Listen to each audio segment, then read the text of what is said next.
Hey everyone, and welcome back to the Deep Dive. Today we're embarking on, well, a truly remarkable journey through the pages of an extraordinary life story. We're talking about Dr. A.P.J. Abdul Kalam's acclaimed autobiography, Wings of Fire. He co-authored this really profound work with Arun Tiwari.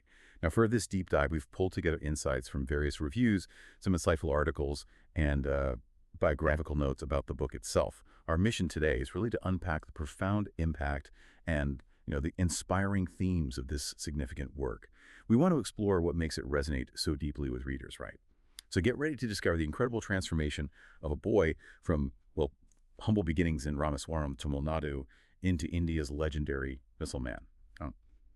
Okay, so to set the stage for a deep dive, let's kick things off with some foundational facts about Wings of Fire. It came out in 1999, runs about 180 pages, not too long actually, and it chronicles the life of Dr. A.P.J. Abdul Kalam, as we said, co-authored by Arun Tiwari.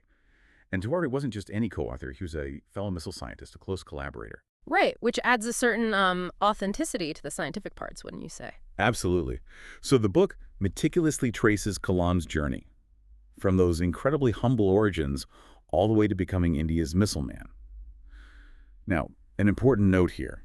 The book actually concludes before his presidency. Yeah, that's key. It focuses on his earlier formative years and his scientific breakthroughs. Exactly. It details his early education, the huge influence of key mentors, people like Professor Vikram Sarabhai and Professor Satish Dhawan, and of course his pivotal roles in India's space and missile development programs, specifically at ISRO and DRDO. The Indian Space Research Organization and the Defense Research and Development Organization, yeah.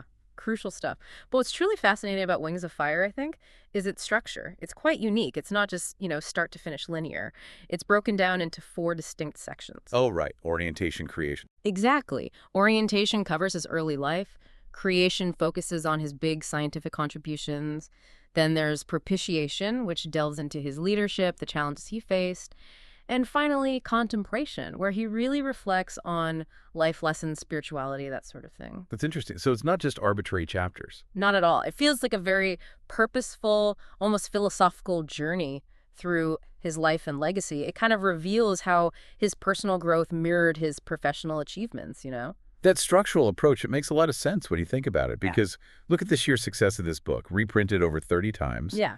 Sold over 1 million copies, translated into, as many as 18 languages? Incredible number. It really makes you ask, what is it about this particular life story that gives it such incredible universal appeal? Do you think that unique structure plays a role in that global resonance beyond just the sheer volume of sales? Oh, absolutely. I think that philosophical progression gives it a kind of timeless quality. It appeals to anyone seeking not just, a story of achievement, but actual wisdom and guidance for their own lives. It seems to transcend specific cultural contexts because it speaks to universal human experiences like growth and purpose. It's not just what he did, but how he approached life. That makes perfect sense. And speaking of that universal appeal, what I found particularly compelling going through the sources were these deep themes that just jump out from Kalam's narrative, almost like little nuggets of inspiration scattered throughout. For instance, the sheer triumph over adversity. It's palpable. His journey from literally selling newspapers as a kid to leading these massive defense and space projects. It's quite the arc. It is. And it's not just about perseverance, is it? Yeah. There's a specific insight there, I think. That early resourcefulness, needing to find solutions with hardly anything. You could argue that became a foundational skill. Right. Something he later applied to navigating complex national projects, often with, very tight budgets and resources. Exactly. It's about leveraging every single experience. Then there's the undeniable importance of education and mentorship. You see it again and again. The book constantly highlights the pivotal roles of mentors like Professor Sarabhai and Professor Dhawan. Crucial figures in his development. Absolutely. Emphasizing how guidance and just continuous learning were absolutely central to his path. And his visionary leadership really shines through, too.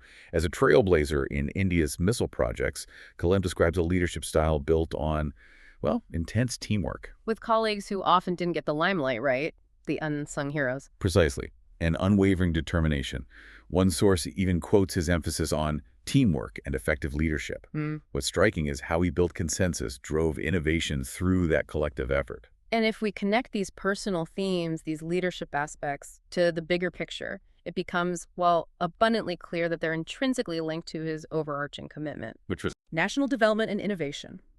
His entire journey, his work in space, in missile development, it wasn't just about personal success, not at all. It was fundamentally about building Indian self-reliance, Indian technological prowess. That's a continuous thread you see throughout the narrative. And despite his immense prominence, Yeah. later on especially, he consistently showed such humility and gratitude, Yeah. always acknowledging his roots, his mentors, and especially, like you said, all his collaborators. It's a recurring, powerful theme. It really is. It rounds the whole story. Definitely. The book also serves as this massive inspiration for youth, blending science with philosophy in a really unique way. Its uplifting tone, the practical insights, they just resonate strongly with students, with young professionals. Yeah, you hear that a lot. And the way it integrates these huge scientific achievements with really profound reflections on things like destiny, creativity, inner knowledge, that gives the memoir both remarkable depth and that universal appeal we talked about. It inspires you to think beyond just, the 9 to 5. So, okay, we've heard about the structure, the themes, the impact, but what did readers really think? Let's dive into the book's reception. Balancing the overwhelming praise with a few common criticisms. First, the praise. On platforms like Amazon, Goodreads, you name it, readers consistently praise the book's inspirational quality, its accessible narrative. Yeah, accessible comes up a lot. It does. They often highlight its simplicity, its motivational tone, and those profound leadership insights we mentioned. We've seen comments like, the story of legend A.P.J. Abdul Kalam inspires you a lot. That was on Amazon India. And a Goodreads review saying, literature so beautifully written, his autobiography is more about India than himself, which is quite a statement. That says a lot, doesn't it, about his focus? It really does. Its high educational value is also widely applauded.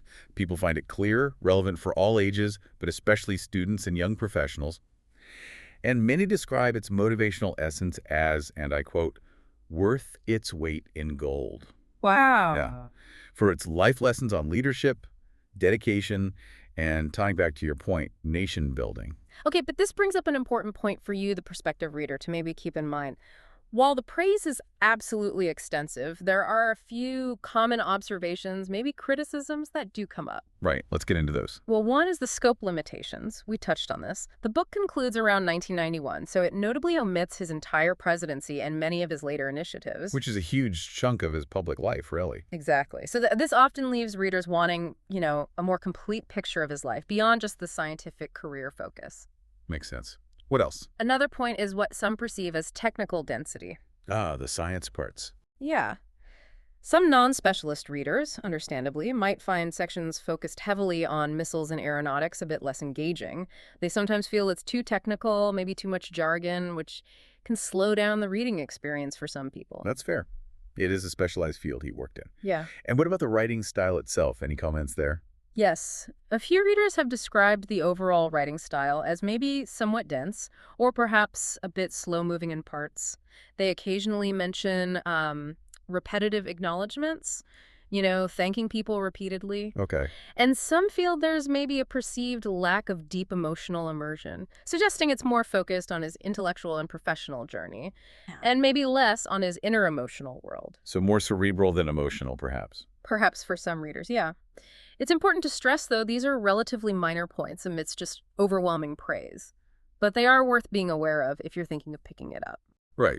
So to sort of wrap up this deep dive, Wings of Fire is, without doubt, a profoundly inspiring autobiography. It's a true testament to what passion, perseverance, and integrity can really achieve. And it clearly continues to resonate deeply with aspiring minds, generation after generation. Absolutely. And maybe a key takeaway for you, our listener, if you're considering reading the book, remember its focus. It's primarily on Kalam's early life and his scientific career up to about 1991.